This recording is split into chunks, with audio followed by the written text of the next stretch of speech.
Adventure Man Greg video production. Well, howdy y'all, you've got Adventure Man Greg, and as you can see, I'm coming to you from Heritage Park. We're going to do the Heritage Park Trail. We're going to see some ruins, we're going to see a really cool creek, and we're going to see a covered bridge. I can't wait, so get your hiking stick and let's go! This is the covered pavilion at Heritage Park. They've got picnic tables, but one of the most important things they have is an amenity that I love to see when I go hiking. And that's public restrooms, that's right. So I highly recommend before you hit the trail, you hit the potty, and then you'll have a much more enjoyable hike. One cool thing about this trail is the Concord Covered Bridge Historic District actually put together a very cool app. All you got to do is take your phone and put your camera and scan, and that'll take you to your Apple or your Android Play Store. Take a look here. I've already downloaded it, and I'm getting ready to hit start tour. So why don't we begin, and let's have a great hike today. Alrighty folks, we've reached the trailhead. Got a sign here that says no bikes, skates, rollerblades, littering, or hunting. But it doesn't say nothing about having a great time, which is what we're about to do. So I'm going to get my All Trails app here, and I'm going to hit start. And that way I can record how far and the elevation. So let's have a great hike. Now this is one of only 2 hills that you'll find on this trail, and the good thing is you start going downhill at the beginning. Just remember you'll have to climb this hill on the way back since it's an out and back hike. This is the first trail surface we'll see today. This is good old-fashioned dirt. In addition to the dirt, you'll also notice there are roots, so just watch your step around roots so you don't trip. A good walking stick a lot of times will help keep you upright. Now one cool thing about this trail is they actually have this boardwalk here where the wetlands begin. So it elevates us above that marshy, mushy ground. So we don't get our boots muddy, and we stay nice and dry. If you downloaded the app, you already read about the boardwalk, and also the bat houses. These bat houses are very important, and look, in the distance we have a deer scampering off into the woods. But these bat houses are very important in supporting bats who will come out at night and eat the thousands of mosquitoes. Well, here's the bridge that crosses Nickajack Creek, but one thing I really like is the fact that the designers of this boardwalk actually built the boardwalk around this tree so as not to disturb one of Mother Nature's awesome creations. So hats off to you guys that built the boardwalk around this tree. Well folks, there's our first look at Nickajack Creek as it flows downstream, eventually making its way to the Chattahoochee. So those are 2 really fun names to say, Nickajack and Chattahoochee. Well, here's another view of Nickajack Creek. The previous view you saw was a few days ago when the rains really made the creek swell. But as you can see, you could actually see the rocks and the ripples as the water works its way to the Chattahoochee. Well, up until this point, we've had 2 different surfaces to walk on, that red dirt clay and then the wood of the boardwalk. And now we're on our 3rd material. A lot of this section of the trail is actually covered in gravel. So it gives you a nice firm place to walk on without worrying about mud. Now one of the things you're going to notice on the trail today are these mud puddles. We've had recent rain, so my advice is always prepare for conditions. So today I've got waterproof boots so that I can actually get them wet. Hey folks, watch where you're walking. I almost stepped on this little feller. Isn't he just the cutest little beetle? He's almost off the trail now. So just always keep an eye out for where you're stepping. You just never know what you're going to see on the trail. Yep, there he goes. After about almost 20 minutes, not quite, but almost a mile down the trail, we run into this really cool overlook of Nickajack Creek. As you can see, we've had recent rains, so Nickajack Creek is really flowing today. Usually you can see the rocks, but today they're underwater. And look at that chocolate milk brown. Doesn't quite taste the same, but it's a roaring. Here's that really cool tree that I showed just a second ago with the high water. This time we'll take a look under normal water conditions. Well, if you remember in the previous video of this area, this part of the creek was raging the other day. The water was chocolate milk cloudy, but as you can see now, the water's much lower and you can actually see the bottom. If you squint real hard, you can make out a heart, so I'm going to call this Lover's Leap. Take a look at this rock. It's really cool, isn't it? And after this, I'll show you when the water was a lot higher, because as you can see, the water was so high that it deposited that stump onto the top of that rock. So we'll take a look and see if that stump was there just a few days ago when the water was really raging. This is one of my favorite spots. So we're going to actually go down and take a look at the creek. Now be careful, it can be real slippery, especially when it's wet like it is today. That's why I always use my handy dandy walking stick. Looky here. You got a really cool rock. Got a bird right now enjoying the water as the water cascades down. And it's illuminated by the sunshine. It's really, really pretty. Wish you were here. And, we're still just about 30 minutes down the trail, just down from the other place that I deem my favorite spot. But this is my actual favorite spot on this part of the trail. So you can get right down to the water and get a really cool view of Nickajack Creek. And look at that rock. That'd be awesome to stand on and get an awesome picture. And then you got these really cool rocks and a tree growing right out of the rock.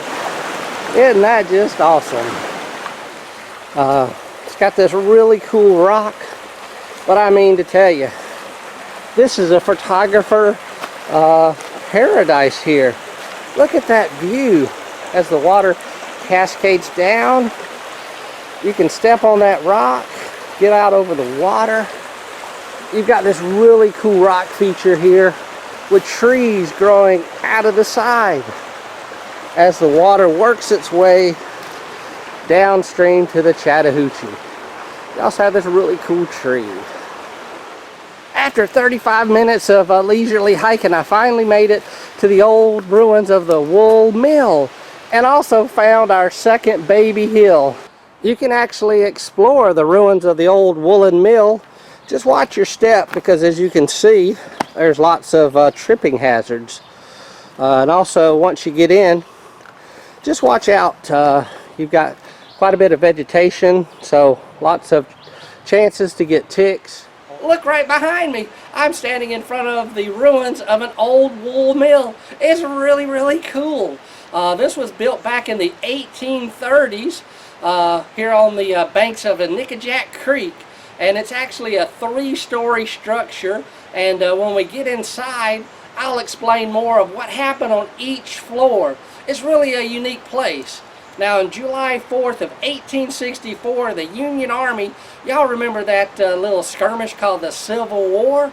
Well, they actually destroyed this factory, and it was rebuilt in 1869, and it thrived once again for many, many years. So we'll go on inside and take a look. I can't wait. Can you? Now, this is really cool, getting to venture into the old ruins here. I know they have ruins at Sweetwater Creek State Park, but unfortunately, you're not allowed inside. So here we go. We'll get right here in the middle and take a look at this structure. Now, you'll notice these metal framework. It's actually called a ghost skeleton, and this was actually erected when they were building the east-west connector. Because of the blasting required, they were afraid these ruins would actually fall down. So before they started blasting in this area, they actually fitted it with the metal framework and attached it to the walls to ensure that they stay around for many, many years to come. Now, like I said, this was a 3-story structure where the first floor, the raw wool would come in and get separated, and then they would move it up to the second floor where it was turned into yarn, at which point it was taken to the third floor where the actual yarn was turned into clothes. This was touted in the early 1900s as the only place in the South where raw wool would come in and finished clothing would go out. So that's an awesome fact about now the Concord Woolen Mill. As we get ready to leave the ruins, you'll notice that there's information sign here that has a lot of useful information on a lot of the sites and artifacts around. And right behind the sign is actually a paved trail. It actually leads to the Silver Comet Trail. So if you ever come to the Silver Comet Trail, right before the bridge that goes over the east-west connector, come on down and check this out. Well, we'll leave the Silver Comet Trail behind, as well as this really cool picnic pavilion and the really awesome ruins. And we're going to continue down about a quarter mile to the covered bridge. Wow, I can't wait! The trail really narrows as we work our way up this small incline, and I can really hear the powerful roar of water. I can't wait to see what's causing that sound. Well, there's the roar. Usually there's a really cool waterfall, but with all this recent rain, the waterfall has washed out. Now, to get down there, you've got to take this really precarious route, but normally there's a nice sandbar. But with the increased water, the sandbar is underwater. Wow, what a difference a few days make. You can actually see the sandbar down there. So we're going to go ahead and work our way down. We're going to go nice and slow though. All right, I've got a good grip of the rope. Let me look back. And let's see if we can't get down to the bottom in one piece. Alrighty folks, whenever I go down a hill, I like to keep my body nice and low. That way if I slip, you don't have that far to fall to the ground. Luckily I got this rope, so I just stay right here close to the ground and work my way down.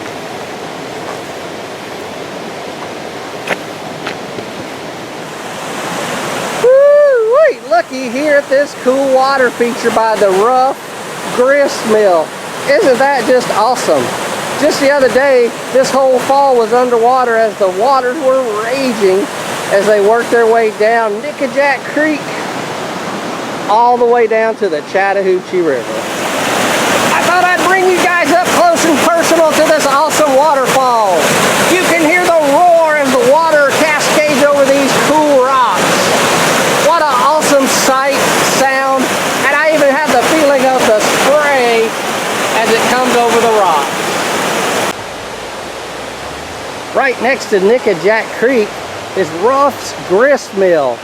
This grist mill actually survived the Union Army when they came through and destroyed many of the factories and mills in this area. It was actually used as a field hospital for the Union Army, so it survived. Well, here it is, folks, the Concord Covered Bridge. You've got a nice information sign if you want to read up on the history. And if you're not into reading historic signs, well, just Scan that Q code and voila, your phone will tell you all the interesting facts about this covered bridge. We have another perspective of the covered bridge as I stand on the remnants of the old dam. That would hold back those powerful gallons of water, and then they would be sent down to the mills down creek. Like I said, this is an out and back hike, meaning you start at one end, you hike to the end, and then turn around and go back the way you came, which happens to be this way. The ruins are just up there, but I'm Adventure Man Greg, so I'm going to take a more adventuresome route and see where this trail goes. Come on and join me, would ya? Look where the adventuresome way led us. That's the Silver Comet Trail. Cool. Well, I can share some cool sights of the Silver Comet and kind of show you how easy it is to get to the Heritage Trail from the Silver Comet. Now, what is the Silver Comet Trail, you ask? Well, the Silver Comet Trail was a Rails to Trails initiative many years ago. This was actually railroad tracks where trains would go down. I can hear the roaring water of Nickajack Creek by this bridge, and off to the side here is actually the path that leads up to the Concord Covered Bridge trailhead of the Silver Comet Trail. And there is the other way that we'll be heading back to get back to the Heritage Park Trail. Well, here we are high above Nickajack Creek on that bridge on the Silver Comet Trail. Wow, look at that water really roar. Well, the roar of cars ahead signals the bridge over the east-west connector, but we're actually going to go back onto the Heritage Park Trail. Again, no bikes, skates, rollerblades, littering, or hunting, but we've had a great time. Well, we're going to go ahead and hop back onto the Heritage Park Trail here off of the Silver Comet Trail. But since it's the same route which we came, I won't bore you with showing you the same stuff that we saw. So I'll go ahead and end our cool hike here. I just want to say it was really a great time having you come along and seeing the ruins of an old wool mill, grist mill, and a covered bridge. So until we go hiking again, this is Adventure Man Greg saying I hope to see you on the trail. Bye-bye now.